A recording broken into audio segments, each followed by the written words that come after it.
Section 6. The surface circulation of the ocean. Digging deeper. Surface currents.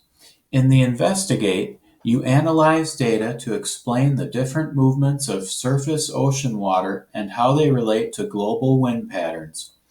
This digging deeper will help you to understand more about how these forces actually work. The horizontal movements of ocean water are called ocean currents. Ocean currents carry matter and energy from one part of the ocean to another. They can be local or they can be as broad as the oceans themselves.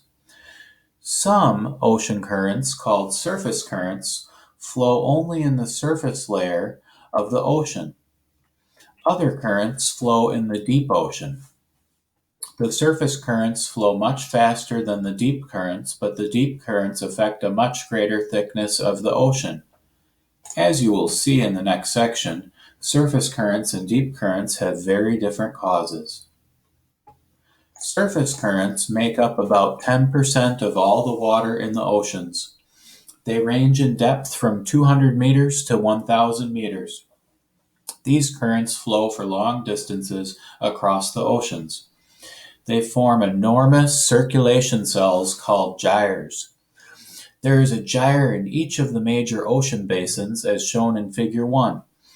These gyres circulate clockwise in the ocean basins of the northern hemisphere. They circulate counterclockwise in the ocean basins of the southern hemisphere. You can see from Figure 1 that when the current in a gyre approaches a large landmass, such as a continent, it changes direction.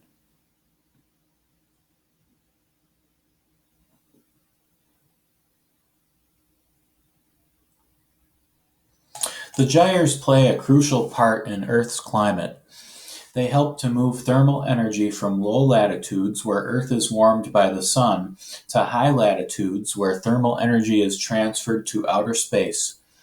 The currents flowing toward the poles on the western sides of the gyres are warm currents. The warm Gulf Stream off the east coast of the United States and the Kuroshio Current off the east coast of Japan are examples of these currents. The currents flowing toward the equator on the eastern sides of the gyres are cold currents. The cold California Current off the west coast of the United States and the Peru Current off the west coast of South America are examples of these currents. Water on the coast of Northern California is colder than water on the coast of North Carolina. Recall from Section 1 that the winds at low latitudes in the tropics are easterlies, meaning they blow from the east. They are called the trade winds. The winds at mid-latitudes are less regular, but they blow mainly from the west. They are called the prevailing westerlies. The circulation of the upper layer of the ocean is caused mainly by the friction force exerted on the ocean surface by these winds. This friction force is called the wind stress. Any material, whether it is a gas, a liquid, or a solid, exerts a friction force on some other mass of material when it moves, slides, or flows across that other material. Hold your hand horizontally in front of your mouth, palm down, and blow across it. You can feel the friction force of the wind on your hand. It might seem obvious to you that the easterlies push water to the west and the westerlies push water to the east to cause the currents in the gyres. It is true that the winds cause the currents, but only in an indirect way, not in the obvious way. Water moves in the ocean because forces act upon it. You can think of a force as a push or a pull on some object or material. When a force acts on an object, it causes the object to change its speed and possibly its direction. If two different forces act on the object, they will cause the object to change its speed and direction. This is true unless the two forces have exactly the same magnitude and act in exactly opposite directions. The movement of water in the oceans under the influence of forces can seem very strange because of this Coriolis effect. The direction of the water movement or current is to the right of the wind in the northern hemisphere. It is to the left of the wind in the southern hemisphere. The Coriolis effect causes the water to move around in a mound of water in an ocean basin. This mound is sometimes as much as 2 meters higher than the edges of the basin. Rather than flowing downhill away from the center, water flows around and across the contours of the mound. This is the real cause of the gyres. Do these currents make sense to you? Perhaps not, but remember that intuition or common sense does not always produce the right answer. Not everything about surface currents is as strange as it might seem to you now.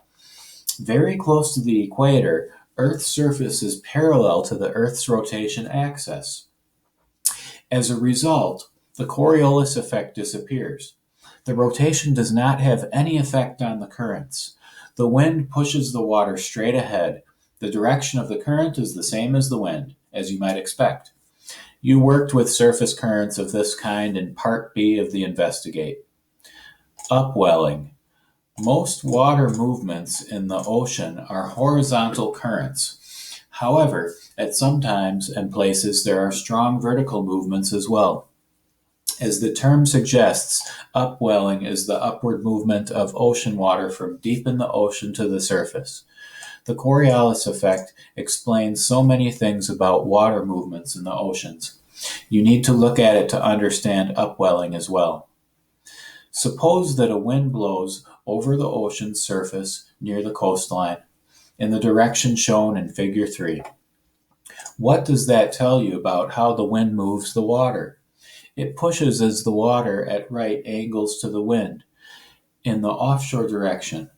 As the water at the surface is pushed offshore, water from deeper down has to rise up to replace it.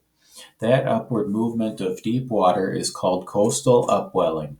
The cross-section shows how the wind pushes the water offshore and causes deeper water to rise to the surface near the coast.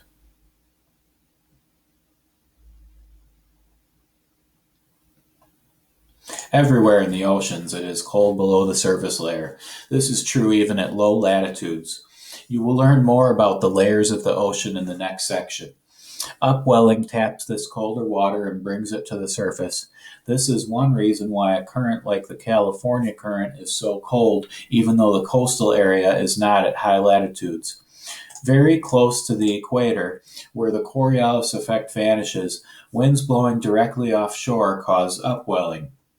You might have suspected this. However, at higher latitudes, offshore winds only move water along coasts.